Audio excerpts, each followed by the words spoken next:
Most people believe the smartest person in the room becomes the leader. But if that were true, history would look very different.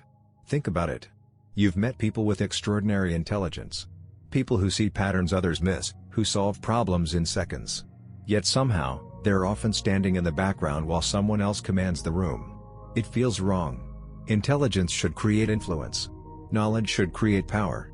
But it doesn't. Because the forces that shape leadership aren't always visible. And the people who rise to the top are often playing a psychological game most intelligent people don't even realize exists. A game hidden beneath logic, beneath competence, beneath everything we've been taught about success. The question is, if intelligence isn't what creates leaders, then what is? From the moment we're children, we're taught a simple equation. Be smart. And you'll succeed. School rewards the students with the right answers. The highest grades. The quickest minds. And over time, a belief starts to form. The smartest people will go the furthest. The smartest people will lead. The smartest people will matter. It feels obvious. Until you start paying attention. Because real life tells a different story. You've probably met people with extraordinary intelligence. People who could solve problems nobody else could solve. Yet somehow, they remained invisible. No influence. No authority. No real power. And then there are the others. People who aren't the smartest in the room. People whose ideas aren't always the best. Yet everyone listens when they speak. They lead teams. Shape decisions. Command attention. So what happened? If intelligence is the engine of success, why do so many brilliant people remain on the sidelines while others rise to the center of the room? The deeper you look, the harder it becomes to ignore. Intelligence explains something. But not enough. And once you see that, a far more uncomfortable question begins to emerge. If intelligence isn't what separates leaders from everyone else, then what does? If intelligence isn't what separates leaders from everyone else, then what does? The answer has been hiding in plain sight. Because leadership was never just a test of how well you understand information. It's a test of how well you understand people. And more importantly, how well you understand yourself. Think about the people who naturally earn trust. The people others follow during uncertainty. The people who can walk into a room and change its atmosphere without saying much at all. What they're doing isn't always visible. It isn't measured by grades. It isn't revealed by IQ tests. And it has very little to do with being the smartest person present. Because influence begins somewhere deeper. Beneath logic. Beneath knowledge. Beneath raw intelligence. Most people spend their lives trying to master the world around them. Their careers. Their goals. Their competition. Their status. But they never learn to navigate the one system that controls all of it. Their own mind. And that's where emotional intelligence enters the story. Not as another skill. Not as a personality trait. But as the hidden operating system behind leadership, trust, relationships, influence, and decision-making. The invisible layer shaping how people react to pressure. How they connect. How they gain loyalty. How they inspire confidence. And why some people naturally attract influence while others struggle to be heard. But emotional intelligence isn't one thing. It's built on 5 deeper psychological mechanisms. 5 hidden forces that quietly shape the way people think, feel, connect, and lead. Most people never notice them. Yet they affect almost every conversation, every decision, and every relationship in their lives. And the first of those forces begins with a question most people never stop to ask themselves. What's really happening inside your mind when emotion takes control? How can someone lead other people if they don't even understand themselves? Most people never really stop to ask that. Because on the surface, it feels obvious. You know what you like. You know what you don't. You know your story. At least, that's what you tell yourself. But think about the last time you reacted too quickly. Said something you didn't mean.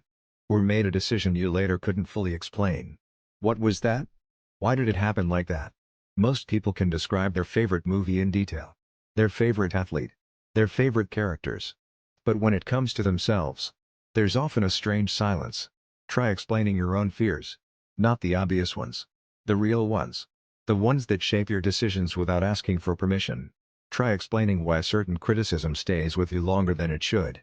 Or why you keep repeating patterns you swore you were done with. Most people don't know. Not really. They move through life assuming they understand their own mind, while never actually observing it. And slowly, something forms underneath all of it. Strengths they don't fully trust. Weaknesses they refuse to face. Emotions they dismiss. Insecurities they avoid. motivations they can clearly name, and patterns they keep confusing for personality. But here is where something changes.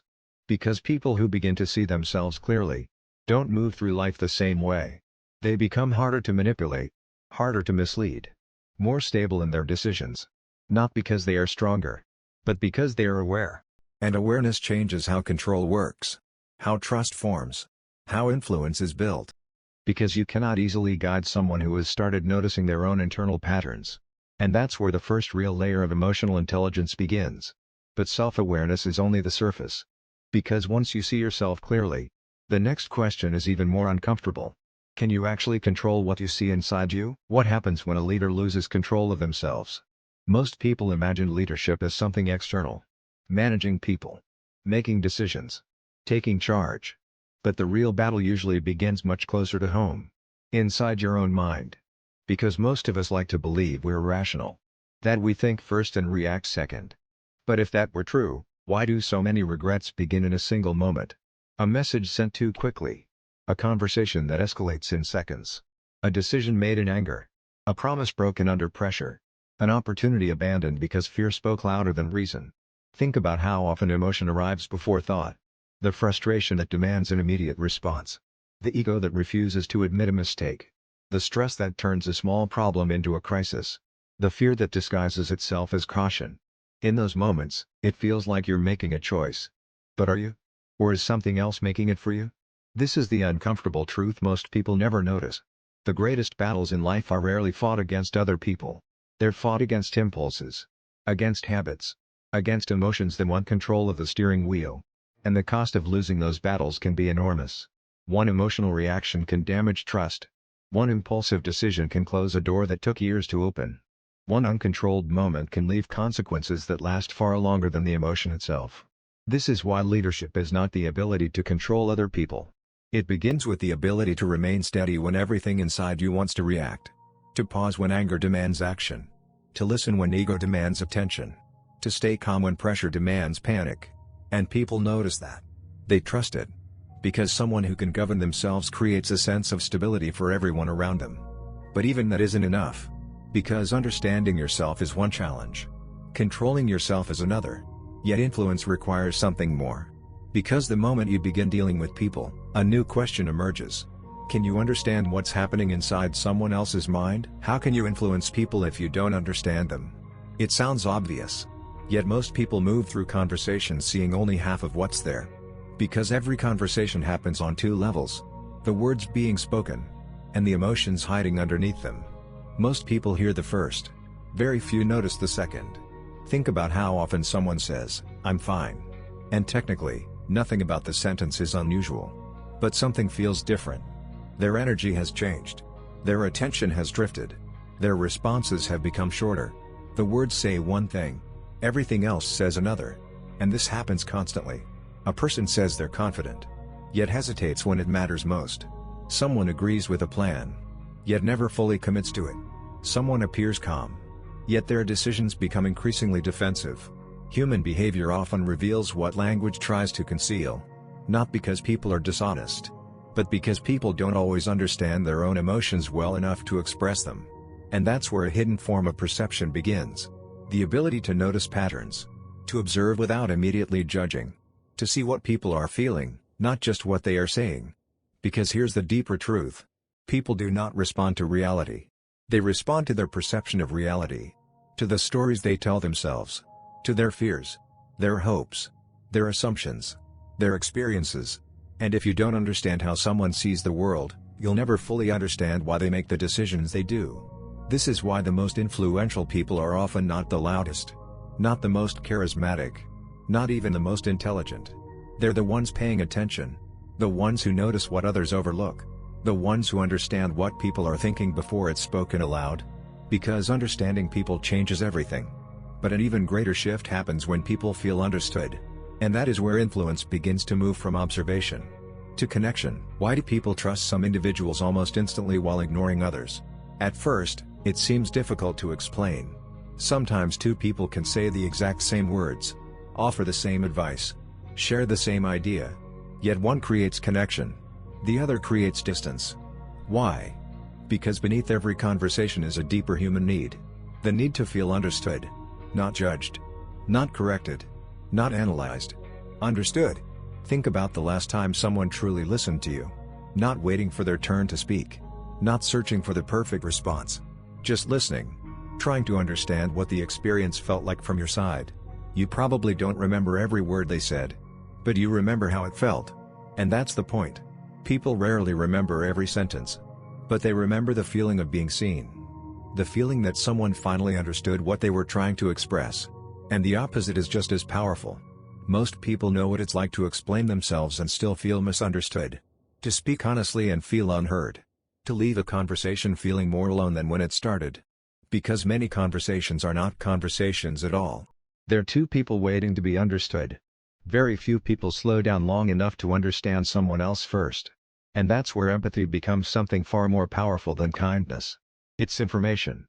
The ability to step outside your own perspective for a moment and see the world through someone else's eyes.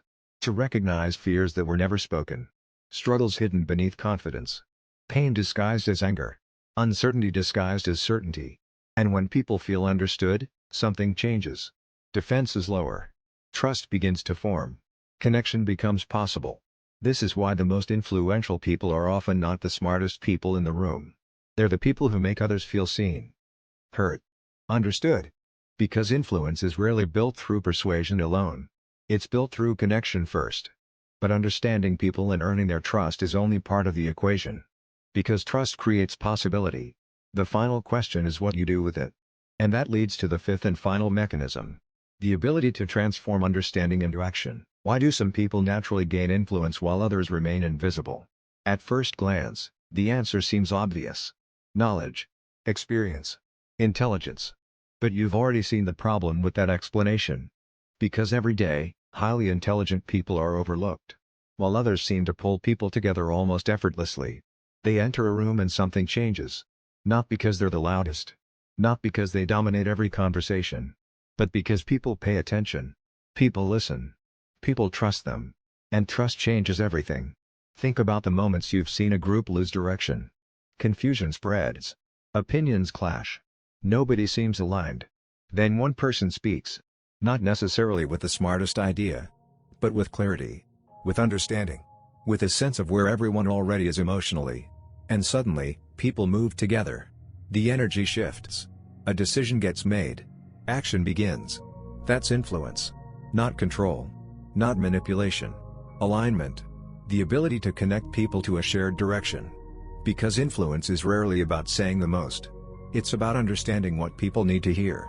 Leadership works the same way. The strongest leaders don't force people to follow. They create trust. They create belief. They create connection.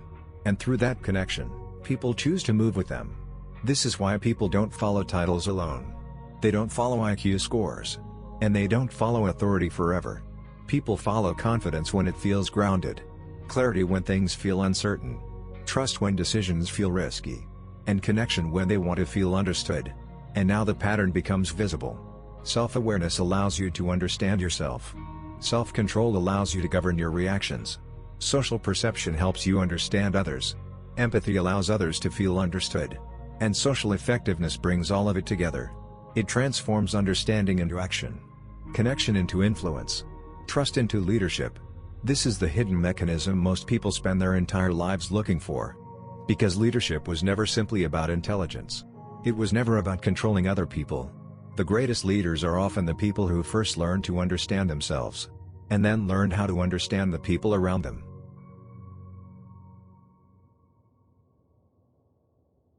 By now, the picture looks very different. Because the deeper we looked, the harder it became to hold on to the old story.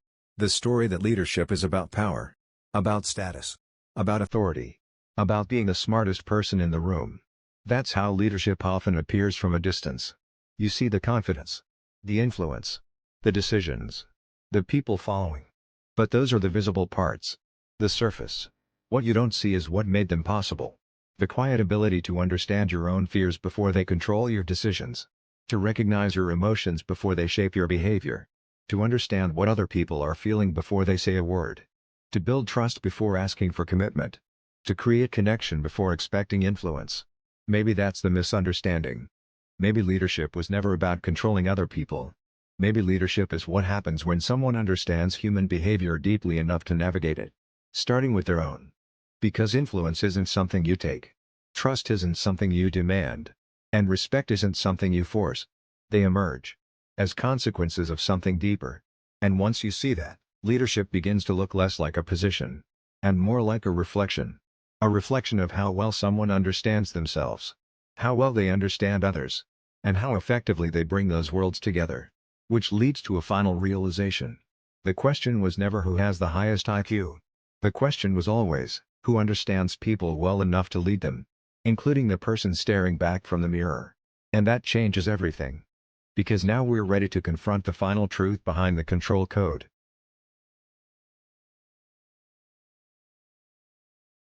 Maybe leadership was never the real subject. Maybe it was only the clue. A visible outcome of something much deeper.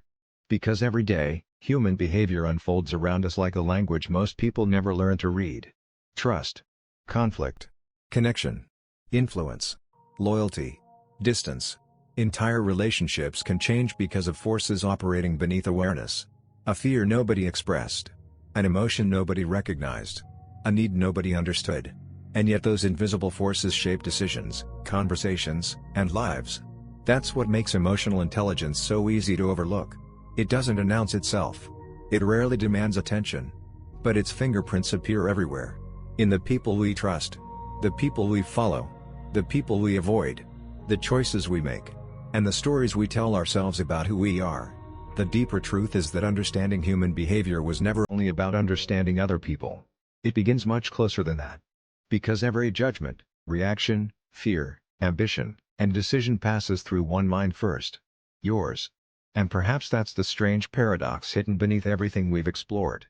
Many people spend their lives trying to understand the world around them, while the most important mystery has been with them the entire time, waiting to be noticed. Because sometimes the person hardest to understand is the person doing the looking. And sometimes the key to understanding people begins with understanding yourself. This is the control code.